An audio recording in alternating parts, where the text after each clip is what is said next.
আলহামদুলিল্লাহ, এবার আমি যে গজলটি গাইব প্রত্যেককে শুনতে হবে, আর আপনারা আমাকে ফরমাইশ করবেন কোন গজল শুনবেন, আমি চেষ্টা করবো শোনানোর জন্য। চলে তাকে আপনারা ইউটিউবের মাধ্যমে শুনেছেন যে বাপ মা কেমন হলে সন্তান ভালো হয়, একটা গজল আমি গাই। এখানে আমার অনেক মায়েরা আছে, অনেক জন্ম দিচ্ছে, এখন বাপ মা কেমন হলে সন্তান ভালো হবে। আপনারা বড় পীর সাহেবের নাম শুনেছেন, হযরত আব্দুল কাদের জিলানী রাহমাতুল্লাহ আলাইহি, তিনি আমাদের প্রত্যেকের বড় পীর, এটা আমরা জানি। তার আব্বাজান ছিলেন একজন মস্ত বড় আল্লাহর ওলি, তার নাম ছিল হযরতে আবু সালিহ মুসা জাকির রাহমাতুল্লাহ আলাইহি।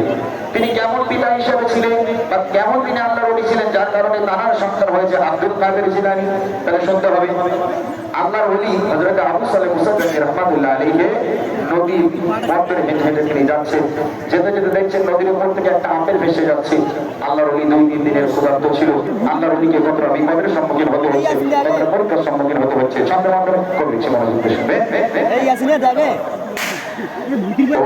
দেখা যায় সবকে যায় আপেল ভেসে যায়।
আপেলটাকে খাওয়ার পরে এবার উল্টো রাস্তা ধরেছে, কোথায় যাচ্ছে? আল্লাহর ওলি হেঁটে হেঁটে যাচ্ছে, দেখতে যে আপেলটা কোথা থেকে ভেসে এসেছে।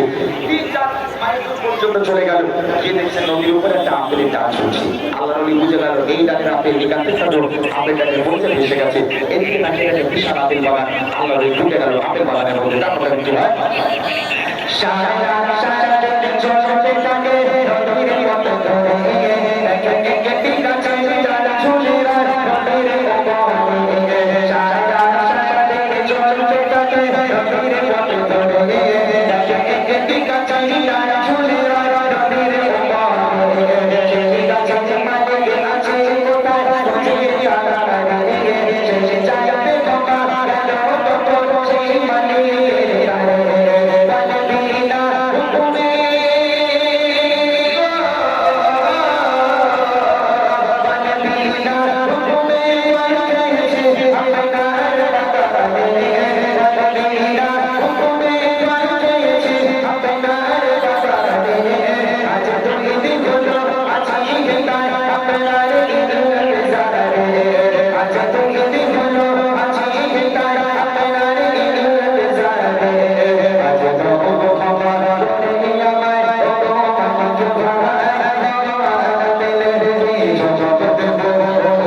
লোক দাঁড়িয়ে আছে।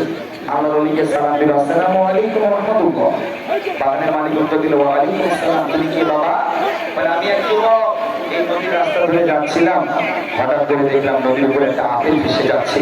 2-3 দিনের ক্ষুধার্ত ছিলাম, ক্ষুধার যন্ত্রণা সহ্য করতে না পেরে আপেলটাকে খেয়ে ফেলেছি। আমার মনে হলো আপনার কাছে আপেল আপনাকে না বলে খাওয়া অন্যায় বলছে, তাই 4 মাইল হেঁটে এলাম ক্ষমা চাইতে, আপনি আমাকে ক্ষমা করে দেন। তখন আপেল বাগানের মালিকের চোখ কপালে উঠে গেছে, আল্লাহ মানুষ না ফেরেশতা?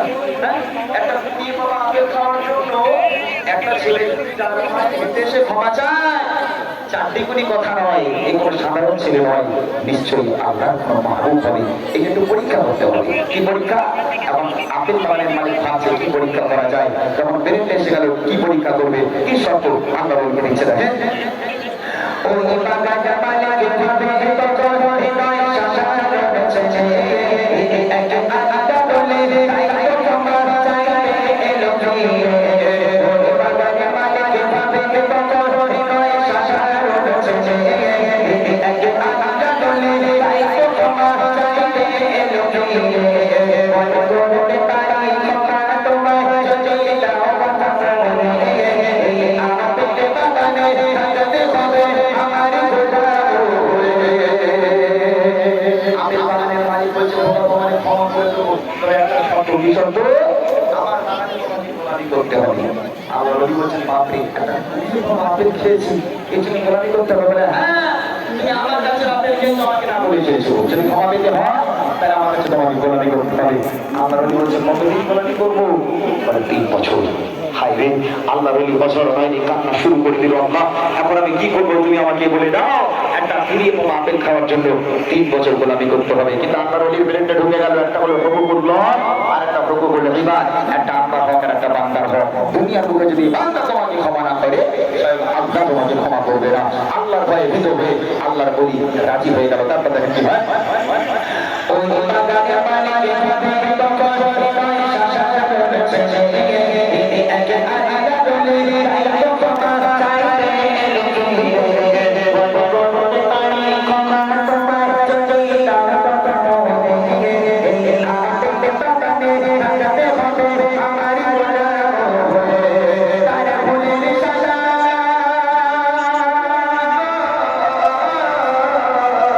তারা ভুলের সাজা মনে করে রাজি হয়ে যায়।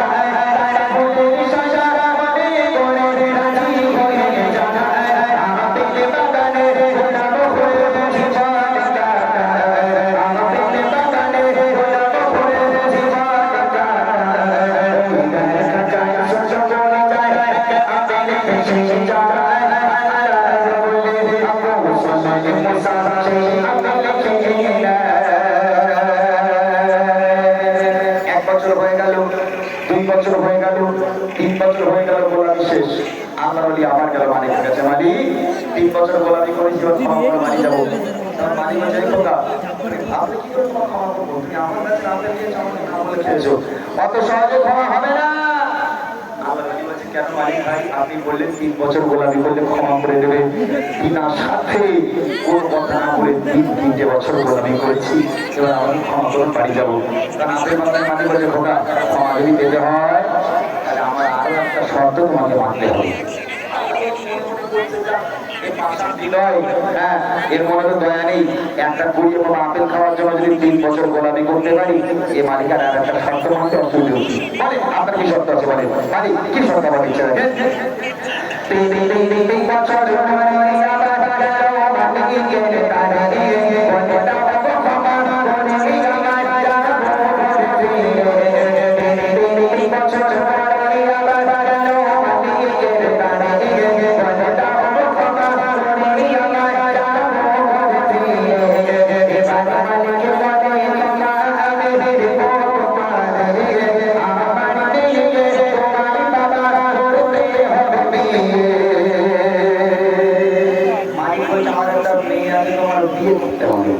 এখন এই গ্রামে যে ভাইগুলো শুনছে, এরা হয়তো মনে মনে হচ্ছে কি শিল্পী এনেছে, লোকের কাছে আম পারবো, আম চুরি করবো, আর যদি আম গাছের মালিক যদি ধরে পারে তাহলে এই সময় নাকি দিয়ে দেবে নাকি?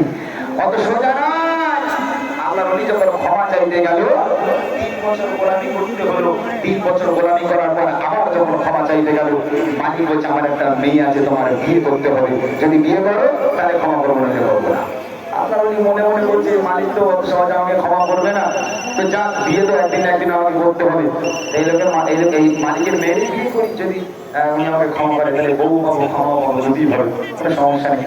তো আল্লাহ রাজি হয়ে গেল, ঠিক আছে মালিক তোমার মেয়ের সঙ্গে বিয়ে দিয়ে যদি ক্ষমা করে রাজি আছি। তার মালিক বলছে খোকা আমার মেয়েটার একটু দেখবে না, না দেখে বিয়ে করবে? বলে কোনো দেখা দিকে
মধ্যে এই মেয়েকে বিয়ে করতে হবে।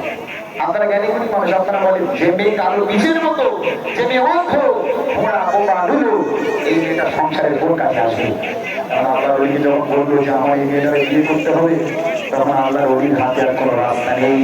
চিন্তায় করে আল্লাহর কাছে হাওয়া কান্না শুরু করছে, আল্লাহ এই মেয়েটাকে আমি করবো নাকি, কোন কাজে আসবে এই মেয়েটা? কিন্তু আল্লাহর ওলি কাকে বলে কাছে আল্লাহ বলা কাকে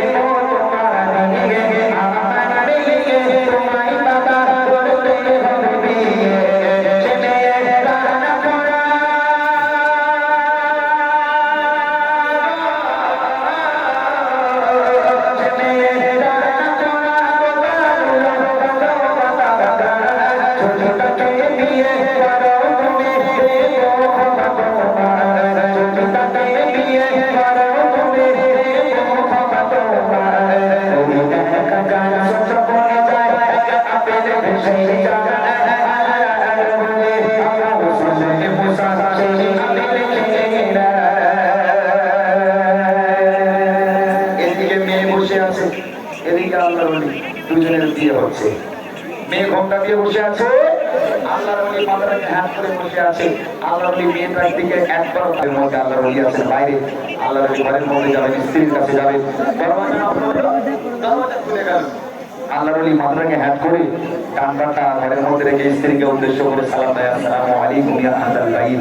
ঘরের মধ্যে থেকে বিবি উজাড় করে ভালোবাসার সঙ্গে উত্তর দেয়, ওয়া আলাইকুমুস সালাম ওয়া রাহমাতুল্লাহি ওয়া বারাকাতুহু। সুবহানাল্লাহ। আজকে যখন বিবি সালামের উত্তরটা দিল, আল্লাহর ওলির এবার হয়ে গেল ওই সময় মোটামুটি গানটা ঠকঠক করে কাঁপনি শুরু হয়ে গেল, গান থেকে খাম্বার হতে শুরু হয়ে গেল। আল্লাহর ওলি ভাবছেন, বাপ বলেছে আমার মেয়ে বোমা, তার সালামের উত্তরটা কে দেয়? এবং গুটি গুটি পায় স্ত্রীর কাছে গেল, গিয়ে আল্লাহর ওলি বলছে, আমার অর্ধাঙ্গিনী, আমার পরিচয় টুকরা নয়নের তারা স্ত্রী, আমি আপনাকে বিয়ে করেছি বটে, তবে আমি অবসরে এখন আপনার চেহারা দেখলাম না। আপনি যদি অনুমতি দেন, আপনি যদি স্ত্রীকে দেখতে বলুন। যে মুখটাকে আল্লাহর ওলি তুলে স্ত্রীর চোখে চোখ রেখেছে, স্ত্রীর চেহারা মোবারকখানা দেখলো, দেখার সাথে সাথে আল্লাহর ওলি বিড়িং করে ঘর থেকে লাফ মেরে উঠেছে। একদম দরওয়াজার কাছে দাঁড়িয়েছিল শ্বশুর মশাই, ঠিক রাখেন, খোকা দাঁড়াও দাঁড়াও, আমি জানতাম এর কিছু হবে না, পালাচ্ছ কোথায়, এদিকে এসো, বলো কি হয়েছে, বলো কোথায় যাচ্ছ? বলে আপনার মনে হয় আমার একটা ভুল হয়ে গেছে। আবার কি ভুল? বলে মনে হয় আপনার মেয়ে ঘরে ঢুকতে অন্য মেয়ে ঘরে ঢুকা হয়েছে। কেন? আপনি বললেন আপনার মেয়ে বোবা, আবার আমি যে মেয়ের ঘরে গেলাম এই মেয়ে তো কথা বলে। আপনি বললেন আপনার মেয়ে কারো বীজের মতো, আবার আমি যে মেয়ের ঘরে গেলাম এই মেয়েটাকে ওদিক থেকে সুন্দর দেখতে তারা বছর করুন না। সুবহানাল্লাহ। তখন আপনি বাগানের বাড়ি হাসতে হাসতে বলেছিল, বাবা আমার মেয়েকে আমি লুলো বলে সেই কারণে আজও পর্যন্ত আমার মেয়ে কোনোদিন ওই হাত দিয়ে এক গ্লাস পানি কোনো পর পুরুষকে খাওয়াইনি, খোলা বলে সেই কারণে ওই পায়ে হেঁটে কোনোদিন কোনো পর পুরুষের সঙ্গে ঘুরতে যায়নি। এমন পরিষ্কার মেয়ের সঙ্গে কার বিয়ে দেবো বাপ চিন্তায় ছিলাম।